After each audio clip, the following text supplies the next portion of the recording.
kedua menghilangkan kebantangan.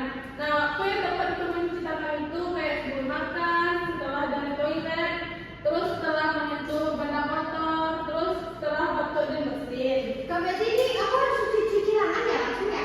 Ya boleh kalau kamu mau. Ya kotor. Udah. Agak cuci. Nah selanjutnya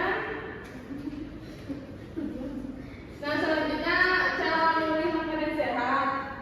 Adik tahu nggak makanan sehat itu kayak mana? Nggak tahu. Yang Ada buah. Nah betul. Sehat. Nah kayak mengkonsumsi buah dan sayur tuh, terus pilih lauk bergizi kayak ikan, telur, dan kacang-kacangan. Terus mengutamakan karbohidrat.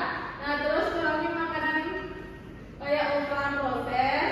Nah minum air putih secukupnya. Kak, Selanjutnya, Kak, boleh nanya Kak? Buah hati sehat nggak? nah selanjutnya Buah hati sehat nggak Kak?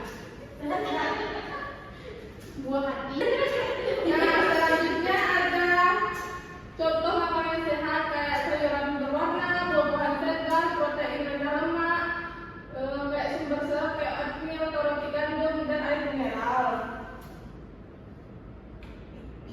Nah, selanjutnya meskipun banyak tantangan bukan berarti hidup sehat itu nggak mungkin ya. Kita bisa mulai dengan mengatur waktu, misalnya dengan menyiapkan bekal makanan sehat dari rumah. Jangan lupa juga untuk melakukan waktu istirahat dan melakukan hal-hal yang kita sukai untuk mengurangi stres. Nah, bayangkan setiap hari kita makan buah-buahan dan sayuran yang berwarna, lalu kita sempatkan untuk bergerak, entah itu dengan olahraga atau sekedar jalan santai. Malamnya kita tidur cukup agar segar kembali. Itulah